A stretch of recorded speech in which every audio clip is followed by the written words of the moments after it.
Ladies and gentlemen, this is Millenium versus Complexity Dignitas. Game number 2 currently underway. Spawning here in the bottom left corner of the map for Millenium, the blue Terran player Dayshi. His opponent top right corner of the map from Complexity Sound Blaster, representing the alliance between Complexity Dignitas. It's going to be QXC. Now, we saw a very strange game out of Bling in game number 1. I don't know what will happen here with QXC. Some people kind of hypothesizing like, look, you know, they're going to throw because they can't win, they can't make it to the playoffs anymore. I actually don't even know what their status is upon getting relegated, whether they'll be forced out of the league and have to re-qualify next season or not. Whatever the case may be, though, a lot of StarCraft 2 players are very competitive. And I don't mean like, okay, 1 or 2 of them, and I'm generalizing. I mean, a lot of StarCraft 2 players are very competitive. It's why they play this game.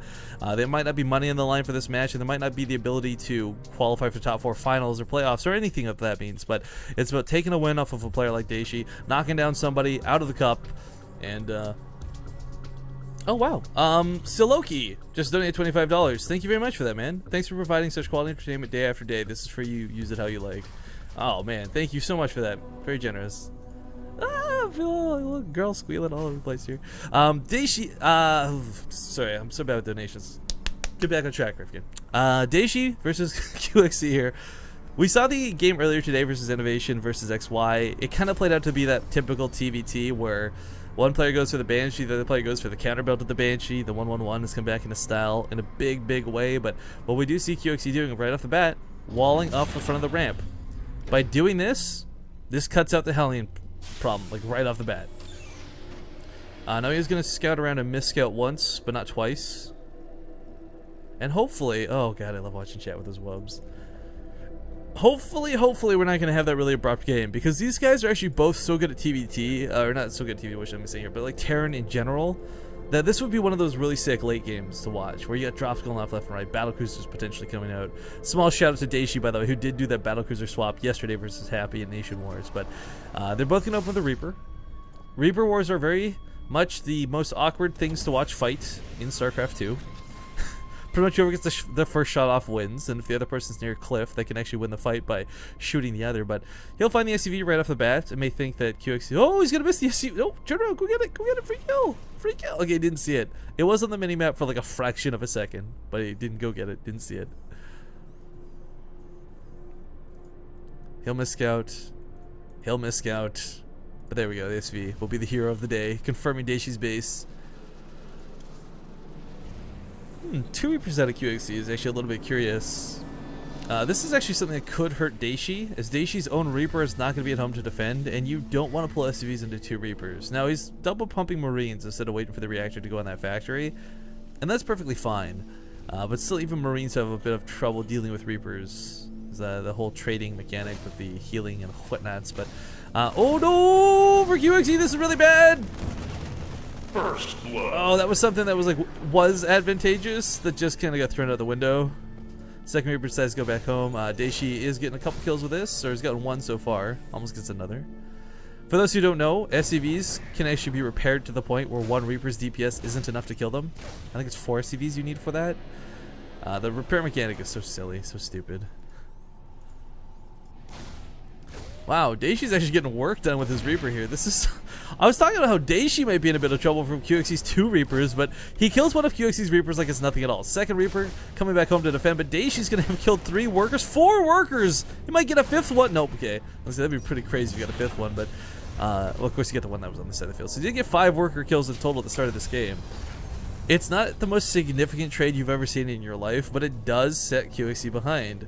Not by a whole amount that's like, GG, you're screwed, but by an amount that's like, okay, this is awkward. I'm not in a great spot right now.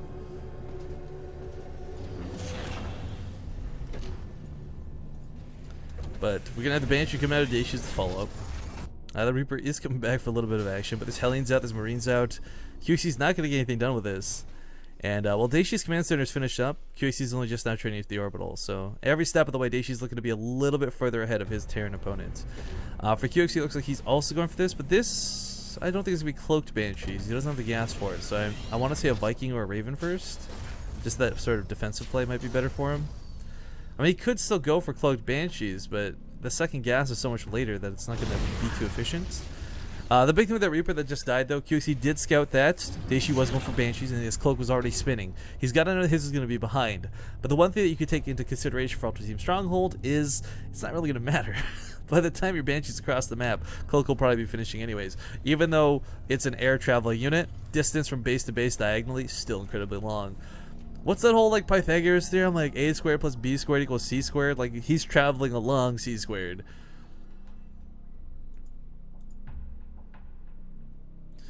Let's see how this will do. There's going to be 2 scans available. Turrets down in the mineral lines, so detection won't be a problem.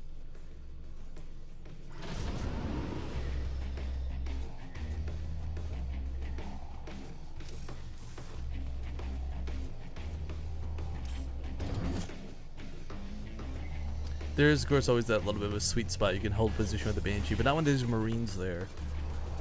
It's always so weird to consider that Marines or that the turret has so much longer detection range than it does actual attack damage range, but decided to cloak outside of this. Range extends to like right about there, so slips on by. Gonna try and stop the other turret from going down. Of course, QXC is not going to have to burn a scan on one Banshee in this awkward position that he can't guarantee a kill in, unless the Marines are already underneath it. But Dayshi finding ways to get more CV kills. Oh, but he flies in range. The scan goes down and the Banshee does fall. Other side of the map, QXC's Banshee approaches the fray. There's actually no turrets over here. His cloak is finished. And Dayshi's actually the one starting to bleed out a couple of SCVs here. His Marine count actually isn't high enough to deal with this either. Not directly, at least. Yeah, and he starts bleeding out more and more Marines. This becomes more and more frustrating, but Viking is on the way, and the tanks, ooh boy, as long as Dayshi doesn't lose a tank, he should be okay. The third CC revealed at the same time is kind of a nuisance, so while he's losing a couple SCVs, he's got more mules to replace them with. This one has a turret in it, and here comes the Viking, so he can start trying to push this back just a little bit, but he's going to have to get a really good scan off because, again, there's no... Oh, actually, he just completed a turret. Actually, that's a terrible spot for a turret. That mineral pad is screwed.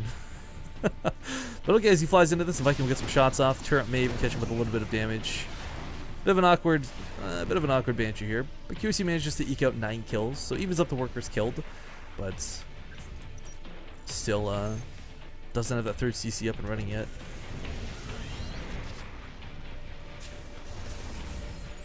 I think one of the things to look at too, guys, right now, Dayshi's tank count has kind of been replaced by QXC's Banshee count. A bit of a counter there is, rather than going for quicker tanks, QXC's invested in 3 Banshees, and a lot of people really undervalue the effect of Banshees. There's some people, like, all jokes aside, Lily Canine, Ruff, these are players who go for like 3-port Banshee and TVTs, and that's kind of a build that's kind of tossed around as a joke by some, but it's really effective because of how much damage a Banshee does. I mean, they'll take out a Marauder like nobody's business. They'll destroy Marine lines if given the opportunity compared with Hellions. But, oh, a couple of very nicely positioned Widow Mines in the middle of the map for QXC will catch those Hellions. But looks like that that Banshee was chased off or cleaned up. No, okay, chased off.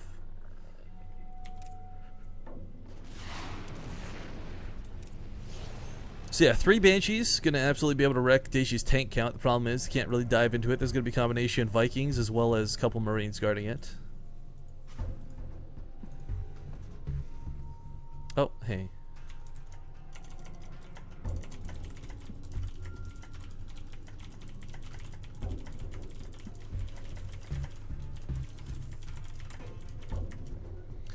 Sorry, Zombie Go now around. Like I said before, we had originally planned to go for StarCraft today. Nothing against the Acer Team Strike Up, but as it turns out, Caldor is not casting, so I was like, oh hell yeah, I would love to cast. It's a great opportunity. So we're gonna ramp up this best of 9 guys. Once this is finished, we transfer over to go for StarCraft and just see if Zombie Go wants to join in sooner or later. Is the question.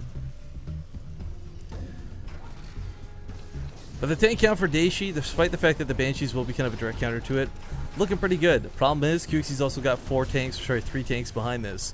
Now, he did lose one of his Banshees, granted, but ooh, a drop. Ooh. What may end up happening here is the Banshee could come in, soak up a couple of those turret hits, and allow the drops to go off fully and entirely. Dayshi's also going for a drop. His drop is a little more potent than QXC's. And actually, QXC's got a bit of a blind spot / weak spot here to the south. It's a bit ironic. No one's going to catch each other's drops. We do have sort of that sensor tower coming down to start predicting this, but the second this finishes, the drop will already be in the base, so... surprise! He'll have to use his, oh god, he's actually taking everything across the map. He's got a couple of things here he's loaded up to go defend with. SV's going to be pulled backwards. His production should be able to hold this quite nicely, and as long as the medevacs go down, there'll be no retreat. But, of course, for Dayshi, this is a simple matter of holding. He's already across the map. He's got 1-1 advantage with the weapon upgrades. He's got 2 tanks in his drops. Sorry, 4 tanks in his drops. He'll be able to take a really nice sieged up position here. But where does he drop is going to be the big question. If he goes too far, it'll be too hard to get a defensive spot. If he goes too shallow, then the turrets will take him out too quickly. A bit of an awkward spot. He's got to take down that turret, though, so he can get those medevacs involved with the fight. One of the medevacs is going to go down. Oh, okay, that kind of sucks, but Siege Tank's in such a good spot. The problem is these depots are in the way. But he lifts up the command center. It's actually going to go down. I can't believe the Marines are going to fire that away. There's not enough hope for QXC. Some Siege Tanks start to position themselves as well, but for Dayshi, he's going to bleed out a lot of his bio. This was the fodder. This was the sort of fluff he needed to keep these tanks alive. Without that, these tanks are going to get cleaned up. But he killed the command center. This drop was efficient and effective. He loses his majority of his army, granted, but consider how long it's going to take QXC to push to counterattack. That's more than enough time for Dayshi to siege up, get a good position, and take a decent fight. I think the only travesty of that attack was like he lost 4 medevacs. That kind of sucks. If he could have brought more, better. Couldn't, so it sucks. But drops going down once again. There's a tank here ready to defend. These are the same drops from earlier. We're never fully cleaned up. Siege tank is being repaired, but it's not going to be enough. Viking will try and clean up these medevacs. I don't know if Dayshi's production will hold just yet. Once the medevacs go down, it certainly will. Alright, so he's not going to lose too much here. Sensor tower going to go down. Sucks a little bit. Not the end of the world, though. I don't know why we're spamming Zombie Ghost Space in chat, but I like it. Dayshi going for another push, though. This is going to be met by QXC's push at the same time. A lot of this is going to be determined by who sieges up first. They got fairly relative army supply counts for both.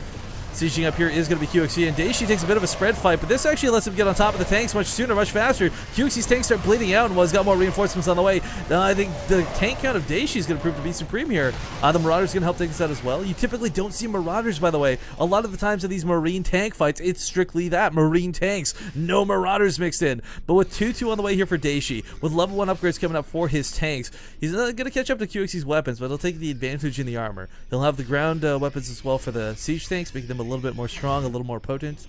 But positioning is always going to be key on this matchup. I mean, it doesn't matter how good of a Terran player you are, it doesn't matter where your upgrades are at, positioning ends up winning out most of the time. And Dayshi's actually going to go for another pretty big drop. 5 medevacs Doom style coming across the map. He's going to have to hold behind this. Now, I think the one thing is QXC's a little bit closer so far. If he waits too long, okay, he's also going to go. Oh, he's also going to go for a Doom drop. There's no turrets down. Dayshi never made the turret ring around the base. His level 2 upgrades might not get to finish, and the Marines are filtered towards the front. This might end up just being a straight up base trade, guys. What hype? There's actually a lot of turrets down here for QXC, though. See, these medevacs wasted their boost a little too early. Gets in on top of the turrets. Gonna unload a large portion of his army. Can he get enough of it out alive, though? Tanks are gonna be pushed forward. The Marines will take so many of these SCVs out, and QXC at the same time unloads in the natural base of Dayshi. Dayshi has lost a lot of production on top of this. His actually... QXC says to ignore this, goes for the command center. This will allow the Marines to pop out and deal with the tanks, possibly, potentially, but they're not rallied in the proper position. Moving across the map, still pushing forward here. Both players dealing a ton of damage, but I think QXC might be able to hold this. And if QXC holds, Dayshi is screwed. Yeah, QXC's going to chase this off. Dayshi's got a couple of SCVs on top of the siege tank ready to fight. He's got some Marines available too. Both players down to 1 command center, essentially.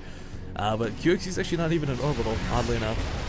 I think able to push into this, though. Dayshi may be better off just lifting his command center somewhere, or it's not command center, his production elsewhere. I mean, he's got this other base up here at the same time. He doesn't need to hold on to this. He could sacrifice the depot, sacrifice the engineering base, but save the starports, save the barracks.